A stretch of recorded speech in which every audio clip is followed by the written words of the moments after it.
A continuación, te presento un relato largo, detallado y de estilo creepypasta inspirado en una versión hipotética, retorcida y ultraviolenta de Scooby-Doo. Andrés Pookie Swamp para PlayStation 2. Ten en cuenta que todo lo que sigue es ficción y que no existe un juego oficial con estas características. Este texto es meramente narrativo y no describe un producto real. El verdadero Scooby-Doo.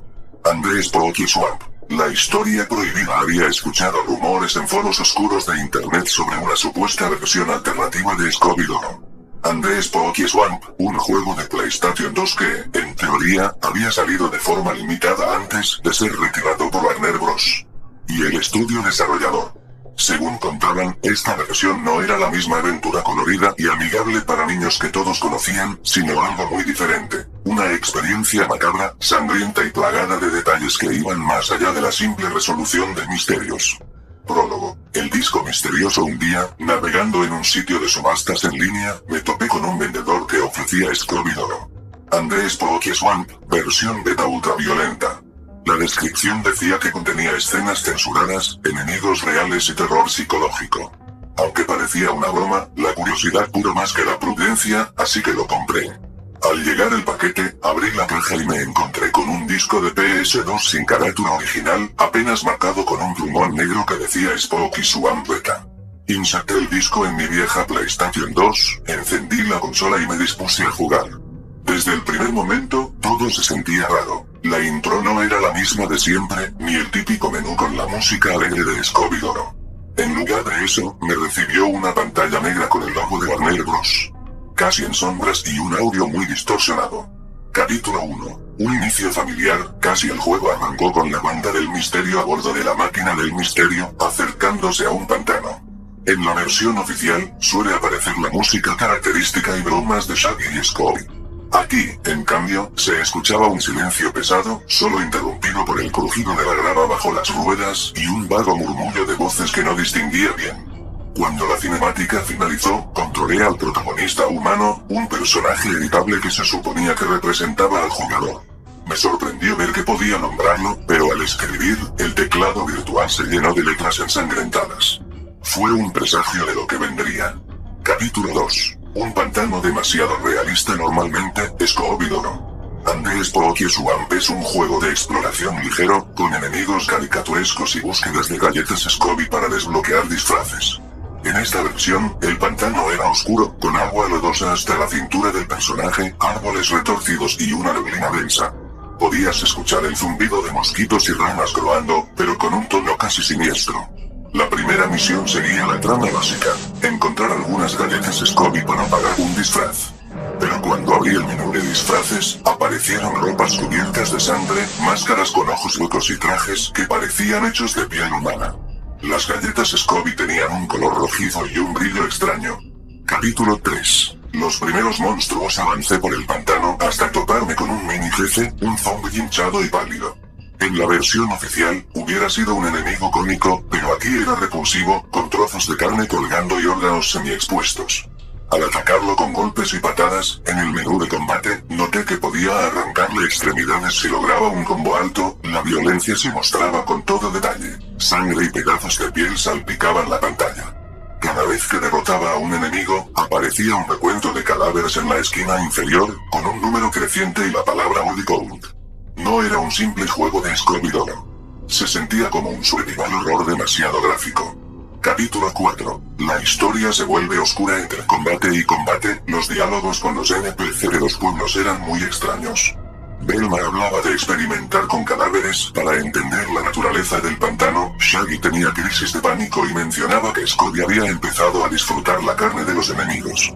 Daphne y Fred estaban distantes, sus ojos inyectados en sangre, y sus voces sonaban con un eco metálico. En un punto, me encontré con un objeto oculto, un corazón latiendo en un frasco. El juego indicaba que servía para alimentar a un monstruo guardián y desbloquear la siguiente área. Parecía un ritual macabro. El personaje que controlaba mostraba animaciones de asco, cubriéndose la boca al sostener el frasco. Cuando completé la acción, la pantalla se tiñó de rojo, y un grito aterrador salió de los altavoces. Capítulo 5. El reinicio. El modo historia. Después de varias horas de juego, me encontré con la opción de reiniciar la partida. Al hacerlo, apareció un nuevo modo, Historia gore. Decidí seleccionarlo, pensando que era un simple extra. Lo que sucedió a continuación superó cualquier límite. Las escenas de transición mostraban cómo cada miembro de la banda era mutilado por las criaturas del pantano. Scooby y Shaggy, antes inseparables, se volvieron caníbales. El protagonista perdía partes del cuerpo de manera progresiva en cada batalla. Primero un brazo, luego una pierna, incluso hubo escenas en las que quedaba tuerto, sin dedos, con la piel desgarrada. Los jefes eran criminales humanos aliados con monstruos. Había secuencias en las que partían en dos a sus víctimas, sacaban órganos a la vista del jugador y arrojaban extremidades por doquier.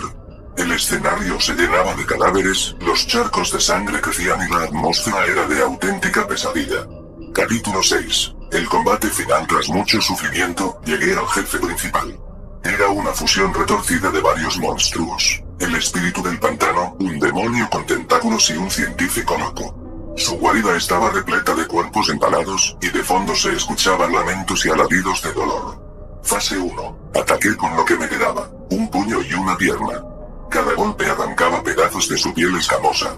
Fase 2. El jefe lanzó un gas venenoso que hizo retorcer a mi personaje en el suelo, perdiendo el último ojo que me quedaba. Aún así, en la pantalla aparecían botones de ataque, como si el protagonista estuviera peleando a ciegas. Fase 3. Con un combo final, el personaje saltó y le arrancó la cabeza al monstruo. La sangre y la masa cerebral se esparcieron en un estallido grotesco. Cuando por fin el enemigo cayó, hubo un silencio absoluto, sin música ni aplausos. El personaje principal se desplomó, sin fuerzas, y la pantalla se fue a negro. Epílogo. Un final feliz. La última cinemática mostró cómo la banda del misterio, o lo que quedaba de ella, salía del pantano arrastrándose. Scooby, cubierto de sangre, cojeaba junto a Shaggy, que ya no tenía un brazo. Velma murmuraba algo sobre romper el sello y Fred caminaba con un machete ensangrentado. Daphne se mantenía a duras penas, con la ropa hecha jirones y la mirada perdida. En la escena final, se ve una televisión vieja en una sala lúgubre. Un niño, posiblemente la versión ficticia de uno de los jugadores, apaga la tele y la consola, con lágrimas en los ojos, mientras detrás de él se perfila la sombra de un monstruo del pantano. La pantalla se funde a negro y el juego regresa al menú principal, con la opción de continuar en rojo, pero al seleccionarla, la consola se reinicia. Conclusiones y advertencia final. Terminé el juego con un nudo en el estómago. Todo lo que había presenciado era brutal, enfermizo, muy alejado de la esencia de Scooby-Doo. Me quedé con la sensación de que este disco jamás debió existir. Al día siguiente, intenté volver a jugar, pero la PlayStation 2 ya no reconocía el disco. Algunos dicen que esta versión gore no fue más que un mod creado por fanáticos con gustos retorcidos, otros aseguran que fue un prototipo filtrado por error. Nadie sabe la verdad. Lo único cierto es que, si alguna vez encuentras un disco marcado como Spooky Swan Beta o algo similar, piénsalo dos veces antes de ponerlo en tu consola. Quizá termines experimentando un horror tan realista que te acompañe en tus pesadillas. Fin de la creepypasta. Esta historia es puramente ficticia y exagerada con fines narrativos. No refleja ningún producto oficial de Scooby-Doo. André Spooky Swan ni de Warner Bros. Si bien se inspira en elementos del juego original, toda la violencia, el gore y la trama retorcida descritos aquí son parte de la imaginación propia de un relato de terror. Espero que te haya entretenido esta versión tenebrosa.